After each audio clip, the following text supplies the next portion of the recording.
So we are going to talk about psychology in career success. Yes, psychology today, in today's context, is very highly spoken about subject. Many of the Western modern science also going to taking a psychology angle today, which I think the modern science started from physics, where I don't have to talk detail about it because a lot of you also know about these things. Now it's going towards psychological side of it as well, and taking their major move towards psychology with the theories like simulation theory.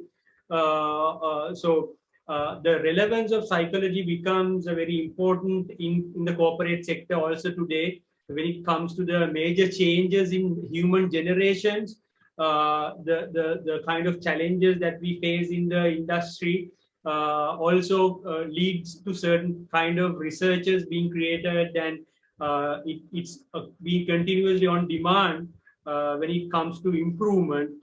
When it is improvement, it is a change management, the business excellence kind of things. Anyway, so that is type of career I have taken in my life. I would like to know who now we have around, I think, 100 participants today, 50 participants here today. Out of you, who wants to have a successful career? You can be studying IT, engineering, architecture, or business management in Moratuwa University during my days. All those. Thank you, Udesh, for your response. Many of those sectors were not there, but all in all, you might be thinking about becoming a professional in your field, working for a corporate or any other organization, or maybe becoming an entrepreneur. Anyway, so all of you, maybe few of you would have raised hands, but many of you would be wanting to be successful in your career. So we'll see how this get along. I will try to share my experience with some of the stories. I think nothing to mention. I've been in your place in one part of my life, in the university, wasting my time around the canteens and the library, staircase and all those places.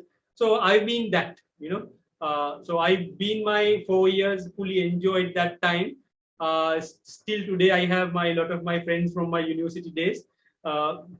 It's nothing less. I mean, I've been in that life. We've done street dramas. We've done. So apart from any of that, what I thought during my university time was that, okay, now after the end of the 4 years, I'm going to get my degree. Somehow, with some struggle, I'm going to get the degree somehow. So my objective was actually to get other experiences during the time. Apart from making new friends, I've been part of Rock Track, so we've been organizing the Are You Ready from those days, and as a part of Gavel Club, and I was doing sports also. So I've been active in other areas. I will tell you why the reason I've been active in those areas as well, because through this time, I mean, this 4 years was a time where a lot of evolvement happened internally within us. We realized certain things, we learn new things throughout our life that is non-stoppable. But these 4 years are very, very special in that space. So during this time, I think around when I was in level 3, third year, I saw my friends, my school friends, who didn't get into university. Some of them flung A-levels, didn't pass A-levels, didn't get through very well in their O-levels, but they have started their corporate career. I saw, so these people are being successful in their career. They have their own vehicles, they are building their houses, and they are getting married. So that was when I was in level 3, the third year. So this was giving me kind of like a tinkle. I think most of you would have felt something similar thing, because I think in your school days, probably you would have been the first in your class, or second, or at least the first within the first 10. But now other people you would have seen in their corporate life, now they have become more successful. So for me, it was kind of like putting me to a scary place. Oh my goodness! After the 4 years of university, if I'm not employed, no, nothing to worry. The University of Moratuwa has never had unemployment problems, but more than unemployment, I think if you would have studied about this, you know what underemployment means. Underemployment is also another problem. So I was scared of that. So I started working on myself. I thought I need to be ready. So I seriously started working on that, and I because of my exposure to many of other places like Rotaract, I got the corporate exposure. I was working with corporate the sector, working with them in various projects. So through that also I got some exposure how I should be adjusting myself. Uh, but now today when I look back, I'm today a business excellence professional. I'm a Six Sigma master black belt. I think Anusha was a bit over talking about my background, but the uh, I become to this position because I did my homework during the time. But when I started my career, when I reported to my work the first day, I started my career with dialogue in corporate planning. I didn't really know what would I be doing in my career. So for some years into my career, about 5 years into my career, I figured out actually this is what I'm going to do. So I'll roughly take you through this circle of my career in this presentation. So mainly we are going to talk about what do we mean by the career success? What is career success? So to know to reach that career success, we need to know what is that, and then how to prepare. I highlighted that part because that's the most important thing. How to prepare? How we should be preparing for our career? If we take a little bit of a reflective time to ourselves to see, okay, what do we consider as success today? What is the success that we consider today? What is the success? So if you can maybe explain in few words, you can use this QR code to submit your answer. I'll like to make this session more engaging session, or maybe I'll also share a link for you to give your comments. So it's easier for you to submit your answer. Maybe you all are already familiar with these platforms when conducting online sessions. There you go. So you can use this link or scan the QR code to submit your answers. What do you mean by success? In few words, tell me what is success, and then we'll build our discussion around that, starting from that. Let me try to share the your responses as well.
Yes, I can see your results. Let me share with you.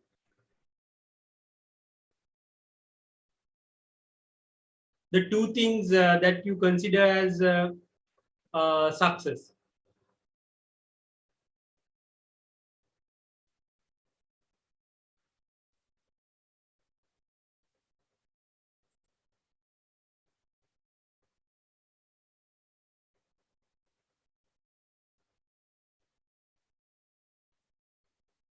financial independence, start my own business, balance of life, satisfaction, happiness, get a good job, help others and be happy, stability.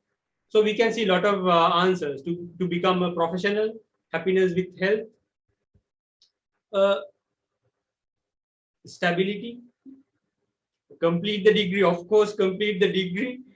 Oh, we are trying to discuss maybe something beyond that point. So there are a lot of answers. So mainly, if we look at what is defined as success, what is defined as success today, in the dictionary, what it says as success. I hope you can see my screen. It is mainly the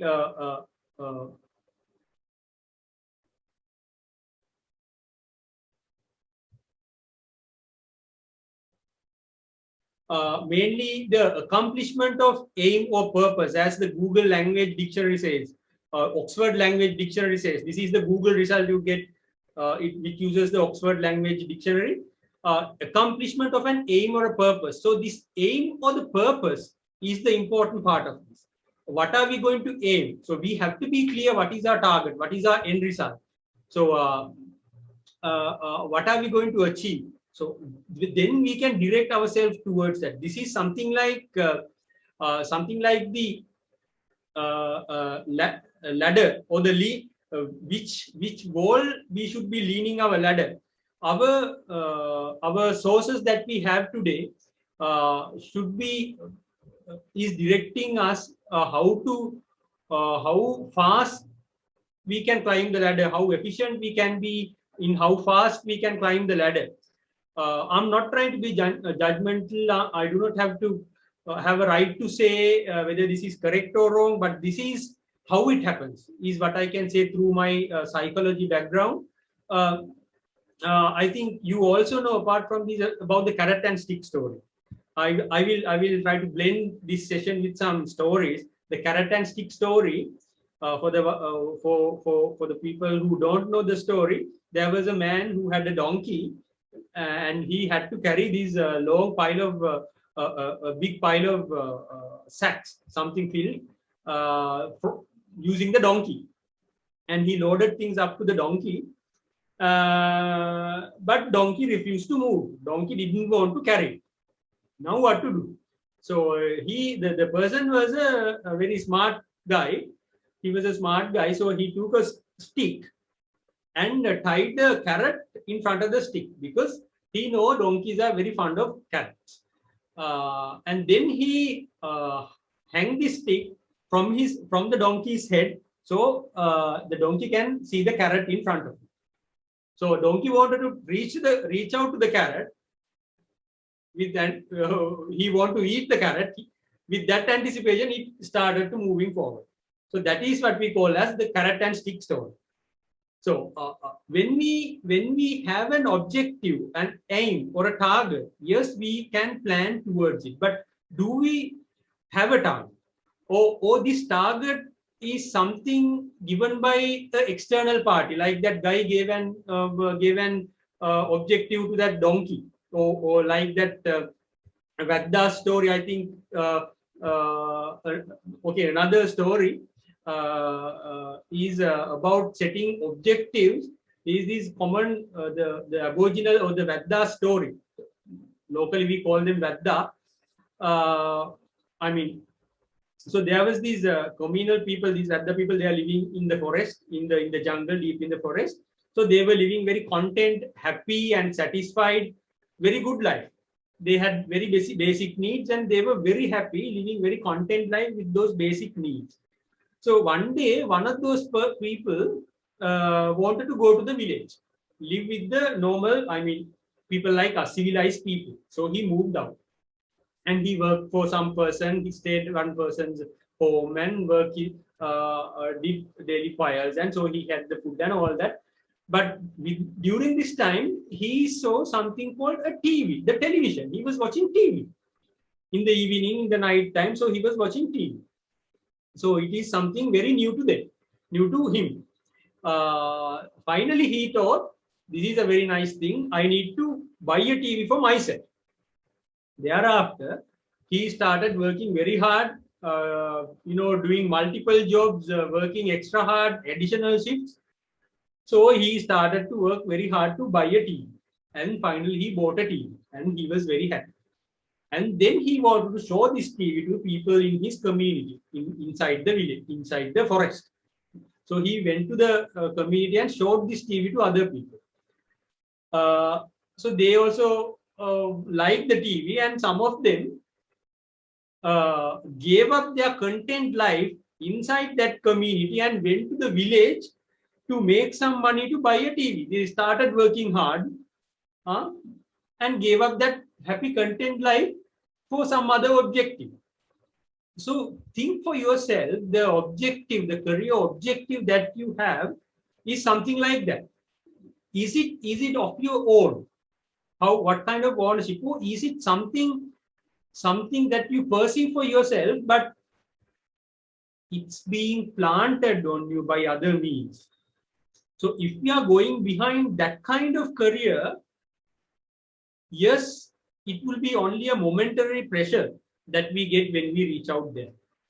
Now, during our life, if we really have a look back at what we've been doing in our life, okay, our parents, they guided us to the best place that they knew as their sons and daughters. They guided us to reach there. They wanted us to do the O-levels best, A-levels best, and go to University of Moratuwa, which is the best in the country or something like that. And after that, they thought after A-levels, Puta or Dua, don't worry, get through the A-levels, thereafter you will be sorted for your life. And then you also thought the same, and then you got into the university. But after coming to university, you have to work hard, and then you think after university everything is fine, then you'll be sorted for life. So how many of these kind of carrot and stick stories have come to you? When you get caught to this story and finally you rethink, oh my goodness, what have I been doing? I have always listened to and have done what somebody else have said. If I put into context, in the Sri Lankan context, I put this into context. In the Sri Lankan mindset, what we really go behind, what we see as success, we see success to we perceive success to physical things, like buy a car, build a house, and marry a beautiful girl. So these three are the main things. I think many of you would agree with me. Otherwise, you can tell me. So that is the main thing we are going after. But if you really think back, is it really what kind of ownership you have for that? And you then thereafter, for financial stability, then you for that particular process, to buy a car and to build a house, you need to have financial stability. Then you need to have a career. So likewise, you attach one and each other, and then you see that as your career. So this kind of perception plays games with us during setting objectives. We need to actively see and understand what really happens. So if I'm to bring into context, one of the major areas in business psychology is the consumer psychology, how the consumer's mindset works. Many of you would have would be watching the TV, of course, would have seen the advertisements, the milk powder advertisements. I usually talk about this. Many of you, if you would have seen me in other forums, you also would have heard this story. Anything common you have noticed in this milk advertisement, even between brands? Anything common you have noticed in TV advertisement, milk powder advertisement? You can unmute and say, or maybe you can put on the chat. Anything common you see in these advertisements?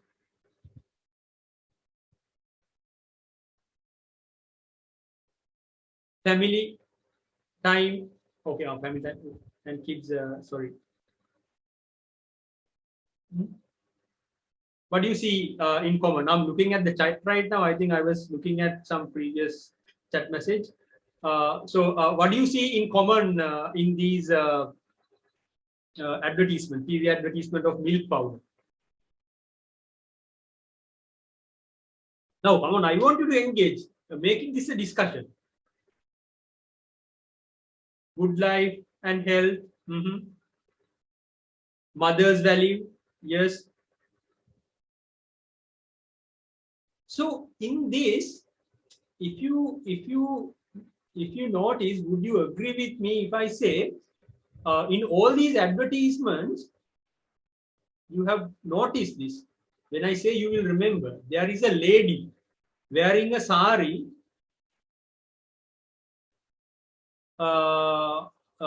coming and telling us about the milk, how goodness it has and all that. Isn't it? Have you noticed this lady wearing a sari? So these advertisements are very much psychology-driven advertisements.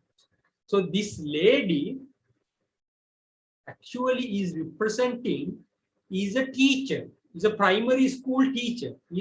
That's what this lady represents. So as the people or the parents who are going to a primary school, do we ever question our teachers?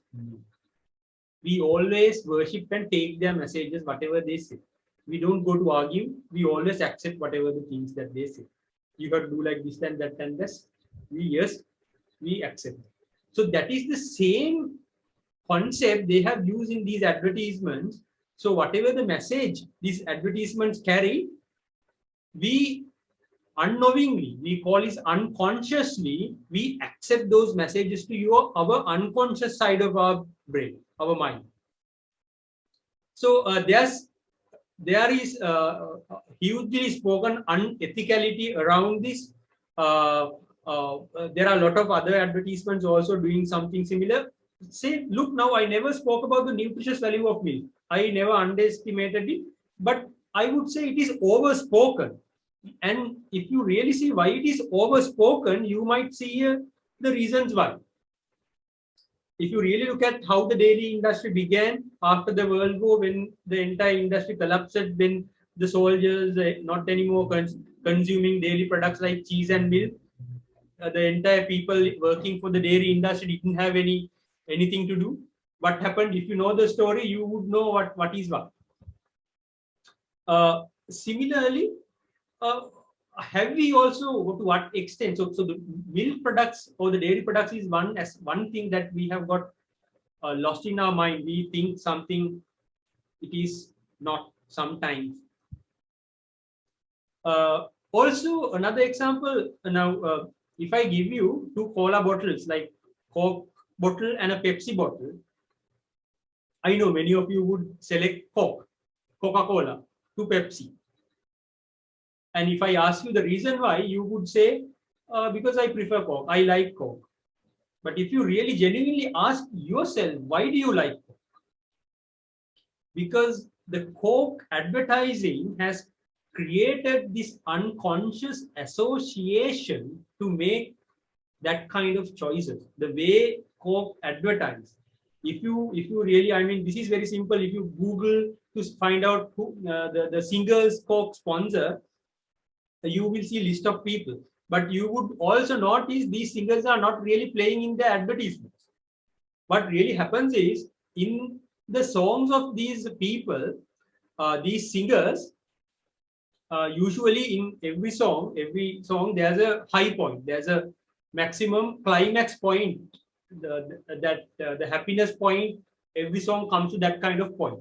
When that point comes, brand Coca-Cola or something of that nature is on the background. So without we knowing, without our approval, our mind builds this unconscious association with happiness and Coke. Now we do not have the approval for that, but our mind does that. But they are doing that marketing with that intention. So Similarly, we've been going behind, our objectives are to, buy a car. Not many people talk about this out in public, car, and, build a house and marry a beautiful girl and all that kind of. So this, I'm not asking you to tell me, but think for yourself. Are those really your objectives for your career? So it is because of that, I say it is, first, it's important for us to figure out what do we want to achieve in our career. Is the career success equal to life success? What is the primary objective? What do we want to achieve in our life? What do we want to achieve in our career? So as I said, the parents, the school, the university will tell you how fast you can climb your ladder, how efficiently you can climb the ladder. But it is up to you to decide to which wall you should be leaning your ladder. Otherwise, after climbing a ladder, maybe halfway through, maybe after climbing the ladder to the top, you will realize, oh my goodness, my ladder is leaning against the wrong wall. Maybe you can't correct it. You have to live with it. So that's why it's important to figure out, what you want to do in your career first. And then start working at it. But don't worry too much about it. I myself didn't know when I exited university. Don't worry. I will discuss how it happened to me with my experience and with what I have learned. So it is not just important enough to do your best. It's not just enough to do your best, but you must know what to do. After knowing what to do, then you can do your best. Otherwise, what will happen is, like that person brought the TV to the Vadda community and they started going behind the TV, working hard, and gave up their happiness to work hard to buy a TV. So you are doing, you have an objective, but that objective is not yours. So along with this, the happiness in the psychology side of it, when we talk about the measuring the happiness, mainly we talk about something called well-being. What is this well-being? So there's a lot of research around this well-being. So if I really put it to the context about well-being is the state of being comfortable, healthy, and happy, in short words. But scientifically in psychology, there is a way of measuring it, and there are certain measurements around it. There's deep thought into that. So I will share one of the research conducted in relation to the career success and the well-being. There are a lot of research around it. I think now this is the main thing. The knowledge being created today are the research papers. The research papers, as undergraduates, as students who are studying a certain field, you should be reading these knowledge, the research papers. How to find these research papers? You must be searching on the web, the Google search. Yes, the Google search is always showing you not what you want to see. Google is showing you what Google wants you to see. Look for the difference. It's not what you want to see, but it is what Google wants you to see.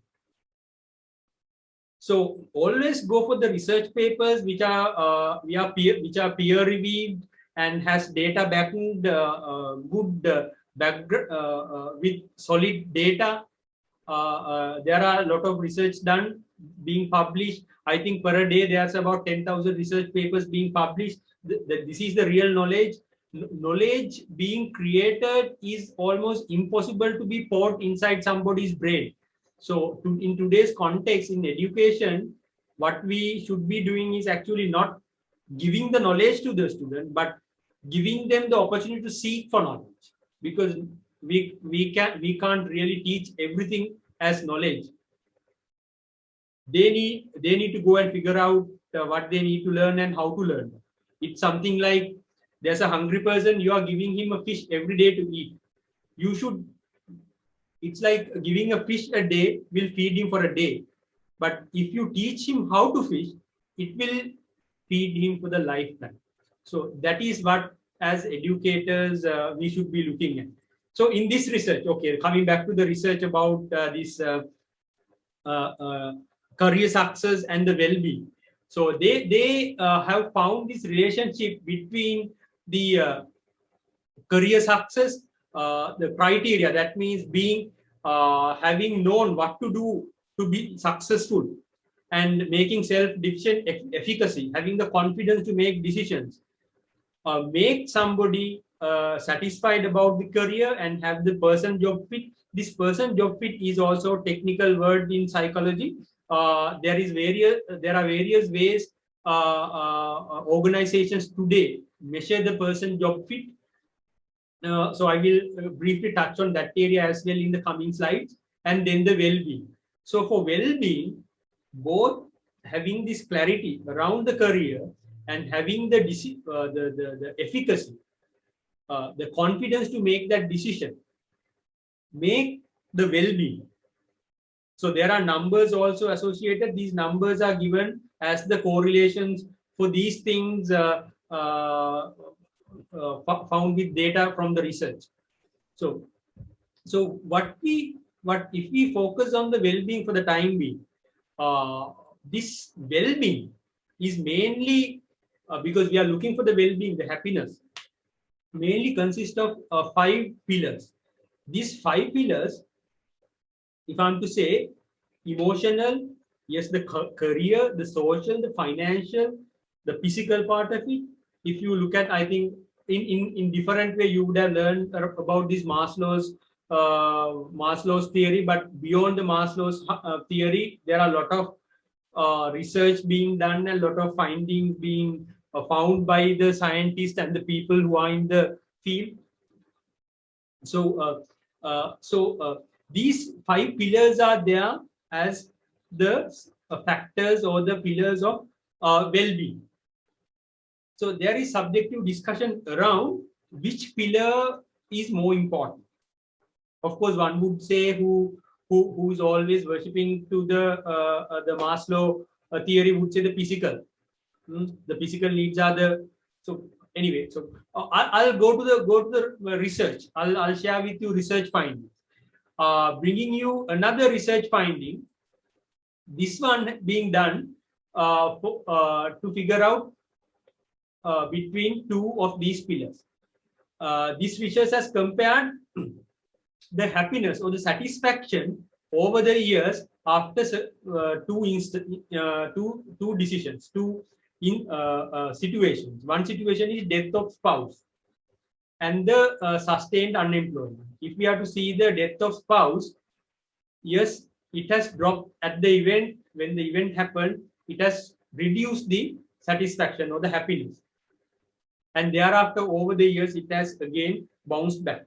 If you really closely have a look at it, you can see it's slightly higher than the satisfaction they had when they were together, right? So these are the findings what data says, you know. So, but when you look at the dotted line about the sustained unemployment, that event has actually taken a lot of time to recover. Compared to death of spouse, the sustained employment has taken a long time to recover the satisfaction or the happiness. So therefore, so this research is giving us some idea about how important is the career success. So it is important because I have to know what we need to do in our career.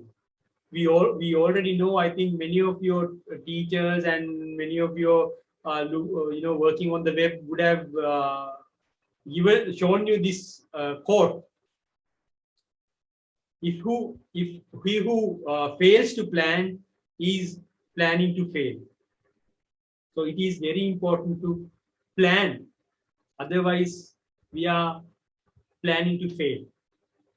So looking at that, to know about our personality, dimensions, there have been a lot of dimensions being created in psychology arena. One of the very, very common and very popular one is the big 5 personalities. I think you would have also sometimes heard about it, the open, it talks about the personality in 5 dimensions, namely the openness, the consciousness, the extraversion, agreeableness, and the neuroticism. Around those 5 dimensions, it measures where you fit and gives you some idea of what your personality is. This is not to show off to anybody, but for you to discover who you are. Similarly, there are some other ones, one which has become very popular among corporates. Even when you go to get employed in corporates, go to interviews, this kind of personality tests are being conducted to measure the where you fit, and then whether you are a fitment to the organizational culture is something that they check through this. So this is called the Myers-Briggs, or some people also call it the 16 personalities. So it has 4 dimensions which is measured like whether you are extrovert or introvert. So it doesn't really say, okay, now you are extrovert. No, you are an introvert. It's a continuum. Everyone is someone in between. I think you all know about the normal distribution. Within the normal distribution, everybody has their own places in the normal distribution data curve, where one corner of that normal distribution curve would be introverts, other corner would be extroverts, and so on. So there's one place that you have. So it is up to you to figure out where you fit. Maybe not to share with everybody, but it's important that you know where you are. So with these 4 types into 2 areas, 4 into 2, 4 to the power 2, it has 16 personalities. So about these 16 personalities, it talks about what kind of jobs are more suitable, what kind of environments are more suitable for that, what kind of people. So there's some dimension it gives. Maybe it gives you a tinkle, some idea for you to figure out, okay, if I'm a ESTJ, you know, this kind of jobs are more suitable. But of course, in the context of the real job, that could be different. But for you to figure out what you are, what yourself is, it's important that you have some idea where you fit. The reason is actually, now when we talk about the well-being, one of the organizations which talk about the well-being of the mankind is the United Nations. Now, United Nations are taking the 17 SDGs, the Sustainable Development Goals. As far as I remember, I think 15 out of the 17 SDGs, Sustainable Development Goals, are based on the well-being of the people. Well-being of the people. So that's how it is important to figure out how to lift up our well-being, to find that our happiness inside. So in this space, yes, there is a comfort zone that we have as a person, that we like to do certain things. Not we, you as an individual, me myself as an individual. There are certain likelihoods I have, certain dislikes I have. So around those areas, that there's a certain personality that I have for myself. Similarly applies for you. So when the job or the profession that you have to do is different from that personality I have, there is always intermotion, relative motion in between these 2 roles, because always you have to play a role that you are not. Because of this, there's a friction between this internally in your mind. Always there's friction. You are trying to act like somebody you are really not.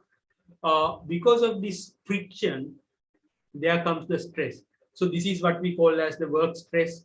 So that's why it becomes important for us to figure out what is our internal structure, and then maybe look for that kind of professions.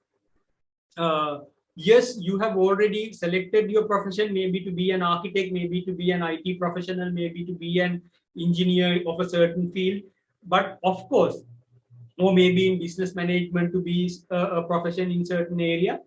But of course, in the job that you are doing, or maybe in the entrepreneur that you want to become.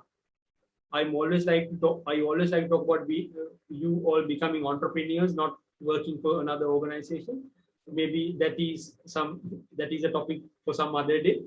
But for somebody you want to become, needs to have that alignment with your internal personality.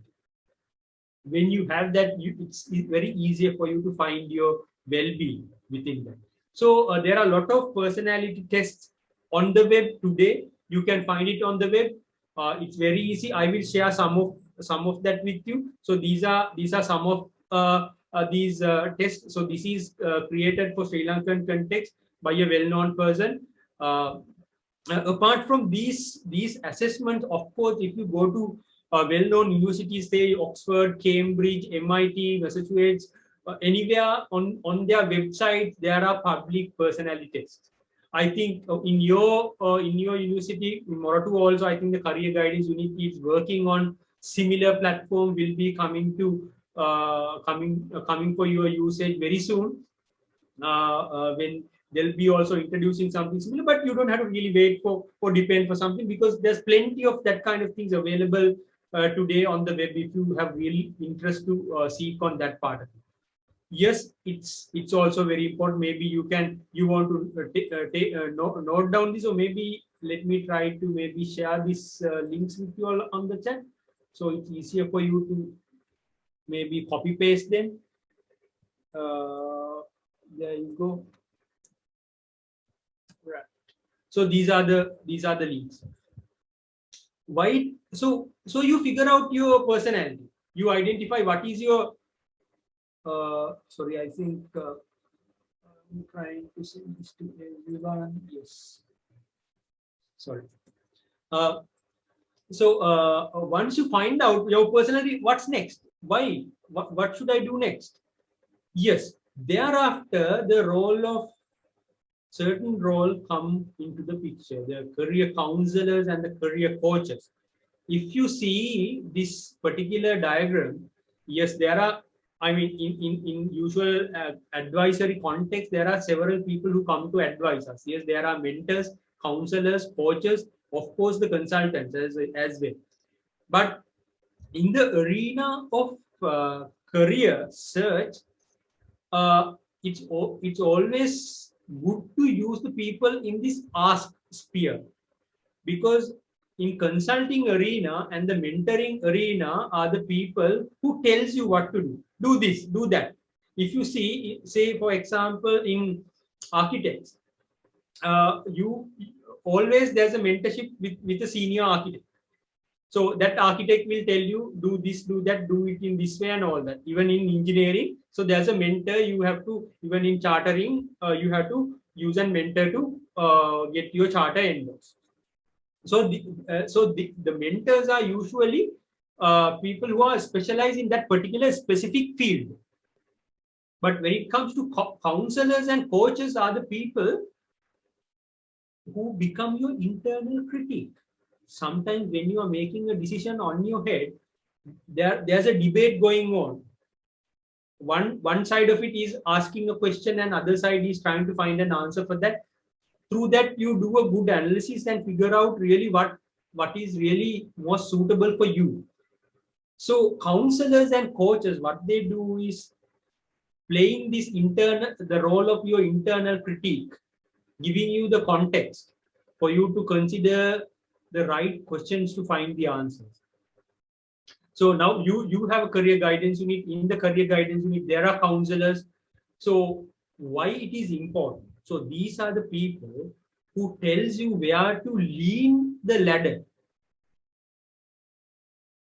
Your parents, your lecturers, your relations, your friends, they will tell you how efficiently or how fast you can climb the ladder. But these are the people who will help you to find to which wall you should be leaning your life. So the importance is, it's always the effectiveness is important than the efficiency. If you are efficient in doing something not effective, you are doing nonsense. After you climb your ladder, no matter how fast you climb your ladder, if you figured out I'm leaning my ladder against the wrong wall, so it's important to use them. So I'm also giving my time also a little bit, maybe at the end of this today's session, there's evaluation from through that you can submit your details. I will allocate some of my time also to give some coaching, career coaching to you all. Always you have your career counselors in the career guidance department as well. So make use of their sessions, their guidance as well in finding out where to lean your ladder. That is an important step in your career. So, also another thing very important is knowing what is the future trends are. We all know how many jobs have become obsolete today, which existed so many years ago. And it is very commonly spoken thing. The most leading, the top 20 careers or the jobs today didn't even exist 20 years ago. Even the job, the profession I am in today, as a business excellence professional, business transformational professional, or continuous improvement professional, that is my space today. Similar spaces didn't exist 20 years ago. Similar careers were not there. So it is our job. We need to figure out, we need to be responsible for ourselves in identifying the future trends. If I'm to share with you the first YouTuber, he was in 2005 by the name of Jawed Karim. He created his YouTube video in 2005 when we even didn't know about YouTube. Now there are YouTube channels, so many YouTube channels, lot of marketing and promotion being done in YouTube. There's huge platform, people build their profession, right? In 2005, this guy was the first YouTuber who thought this is going to be a good platform. So similarly, it is up to us to manipulate the future, think about the future, and adjust ourselves to cater to the future market. So to be ready for the future trends, not being dependent on what somebody says, as depending on the Google search, it's not what you want to see, it's what Google wants you to see, right? So see, it's up to you to figure out where you want to lean your ladder. So maybe certain websites like job websites, like international websites like Seeker or My Workspace, or maybe the LinkedIn. So looking at the job roles in these sites, this is something I did in my third year time.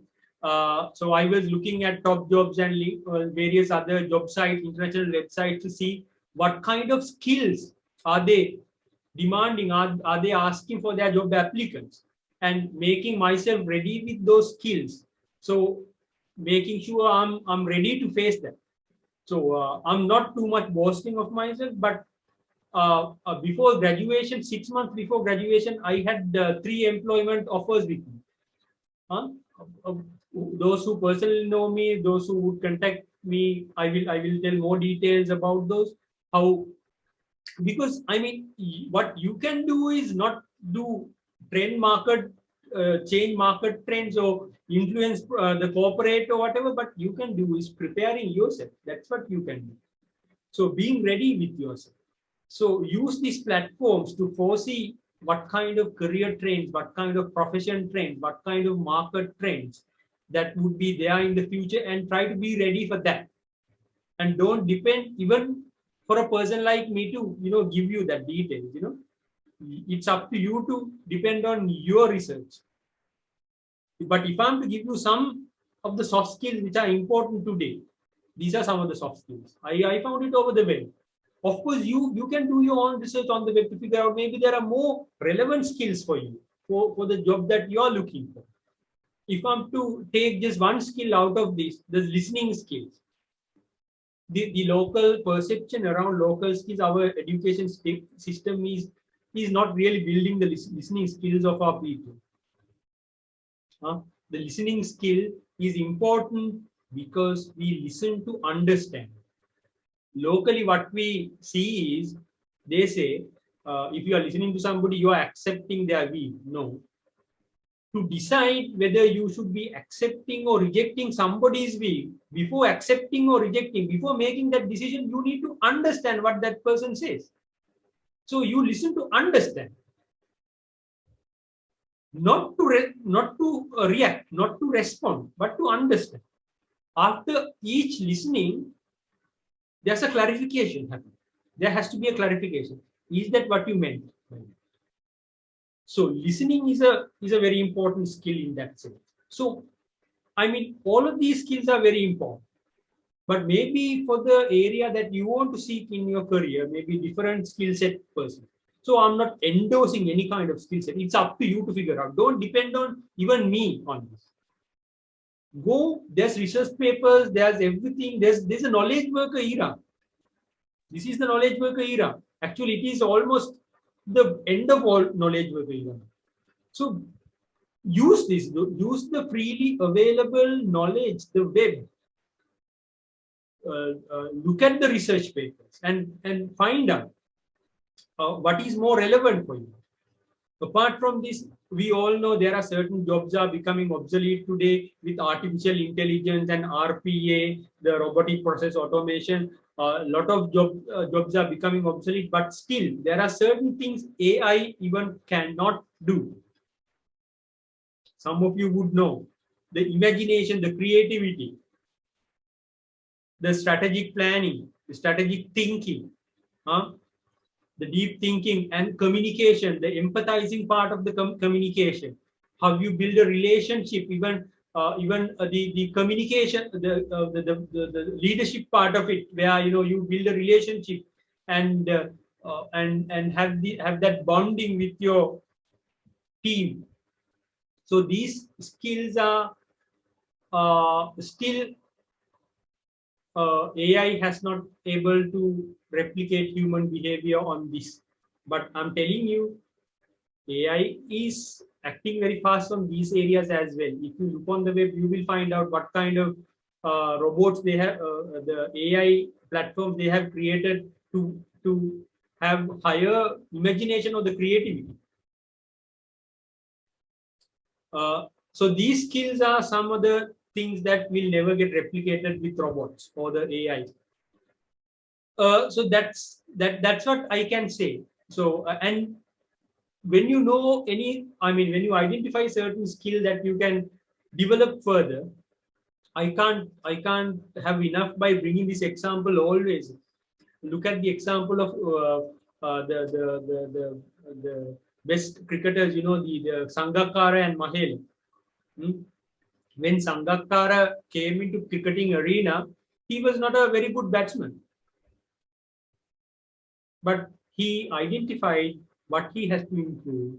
And Sangakkara and Mahela, when they started, Mahela was a very technical and very skilled batsman compared to Sangha. But today, as a batsman, about who are we talking about? Because he worked very hard. When everybody finished their practice and went home, Sangakkara stayed back and faced another 300 balls. 300 balls is 50 overs a game. Work hard and practice and improve yourself, challenge yourself. So this is what I can share with you.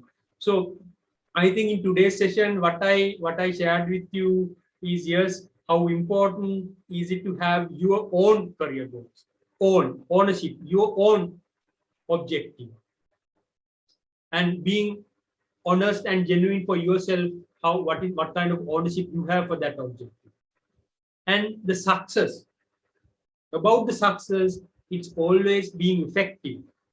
Efforts need to be more effective before it's being efficient. You need to figure out which wall you should be leaning your ladder before starting to climb the ladder fast. And I also spoke about a little bit about well-being, how to seek for well-being with a minimum stress, how your internal personality and your profession personality should match with each other, and how it is relevant for your well-being. And most importantly, about how to plan to be successful. Knowing yourself, things, the platforms like Myers and Briggs, and research in current and future trends, being ready with yourself for that needs, and see what is best for you, and then relevant and common skills. So I'm sharing another question here with you. Maybe you can share your point of view with me on this as well. I will share you the link as well, apart from the QR code here. So share with me your point of view about what you learn. If anything that you've learned today, share your point of view in this one about your career. What do you all think? What do you think? Let me try to share that. Let me try to share what is your input to that one.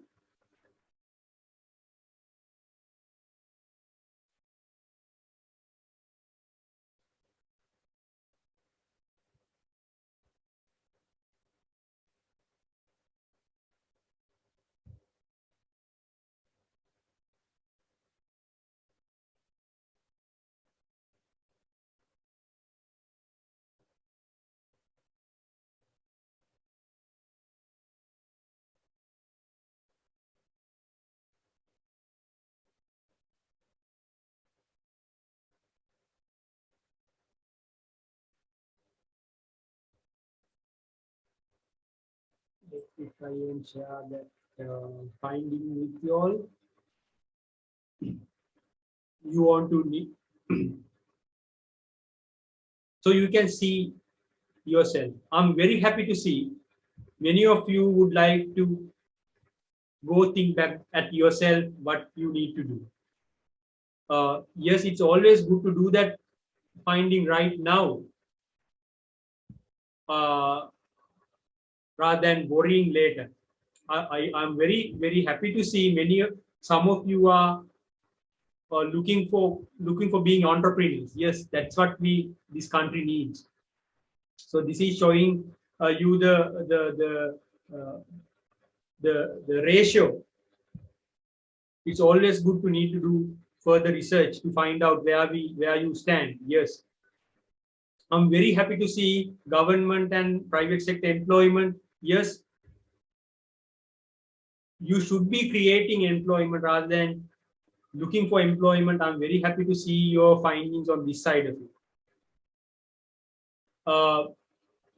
But it's always good to do your research and figuring out what, and this research never stops. Always you have to, once you decide that something, you don't have to have a fixation around it always. You can correct always yourself with the time, with how the market trends change, with how the customer requirements change. We need to be constantly changing our approaches, the way we do things. So let me go back to the slide. Uh,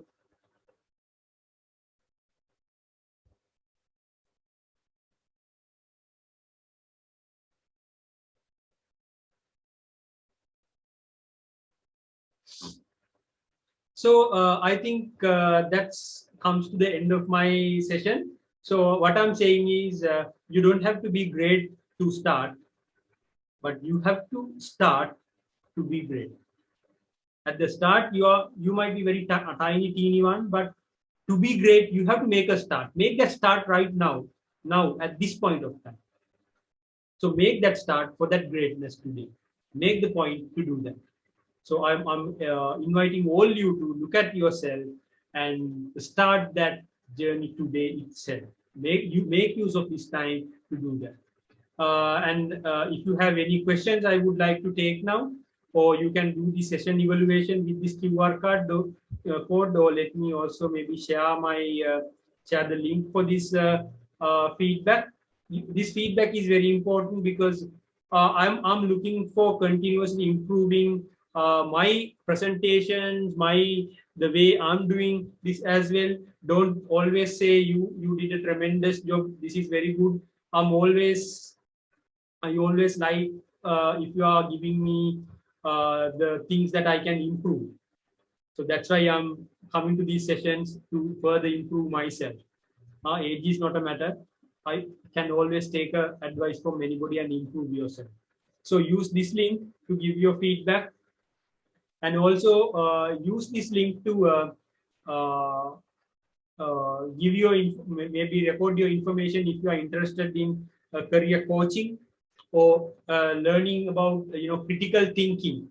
As a continuous improvement professional, what I do is for professionals to think around the critical thinking, because now, as you saw through like the milk powder advertisements and other things, the different perceptions that we take are not the real thing. We need to go and do our critical thinking. So I'm getting a question. How to handle corporate culture of organization and understand people behavior as fresher? Any strategies? First strategy is not to get scared. Everyone has a always has the first day of doing something. You had your first day in your school when it was at grade 1. First day in the university, which was not very scared because you already had some experience in the society. Similarly, you will have the first day at your work. And if you are going to become an entrepreneur, there will be always the first customer coming to your place. So learn with whatever it happens. Take it as a learning opportunity. What all we can do before doing that is anticipating what could happen and being ready with that. Now, with the availability of web, I think in the marketing fraternity, we always talk about the first moment of truth and second moment of truth. Maybe any of you are familiar with marketing strategies with the purchasing decision metrics and all, you might be familiar. First moment of truth is at the time of you experience a good or service, what you experience is the first moment of truth. The second moment of truth is after you experience a product or service, you share that view with other people, and based on that, they will be making the decisions, or they will be with that sharing that something will happen in the society at large and all that. But now, apart from this first moment of truth and second moment of truth, one thing has emerged as the zero moment of truth. The zero moment of truth is before you experience a product or service, now today you can go and see on the web the reviews, the ratings, what the customers have said about something. So before yourself experiencing product or service, you can see what the people who have experienced. You can hypothetically experience that. So that is the zero moment of truth. Is the advantage of the web today, the internet. So you can, with the use of that, you can have the zero moment of truth of your work experience as well. What kind of environment that going to be? Apart, if you have any more questions, I would also like to take. Did I answer that question? Maybe you can comment that. Yes, it's clear. Thank you so much for the descriptive answer. Thank you. So I think I'm inviting you to give your feedback for the evaluation as well. So with that, I think that's all what I have to say. I will hand over the controls back to Anusha, I think, to take it from here. So it's over to you, Anusha. Okay, thank you, Mr. Tharaka. It's a really important topic, all of our students. And once again, thank you so much for your kind cooperation, your participation. I know you are so very busy people, and you spend your valuable time. And again, thank you so much for the Career Guidance Unit, University of Moratuwa. And we wish you support in future to development and improvement our unit as well. And our wish always with you. And once again, thank you. And our director, Professor Kumari Gamuge, Madam, thank you for your guidance and advice. And my dear students, thank you so much for your participation. And next week, 7 p.m. you have another session. I warmly invite all of you. And again, thank you, Mr. Tharaka, for your kind cooperation. Thank you so much.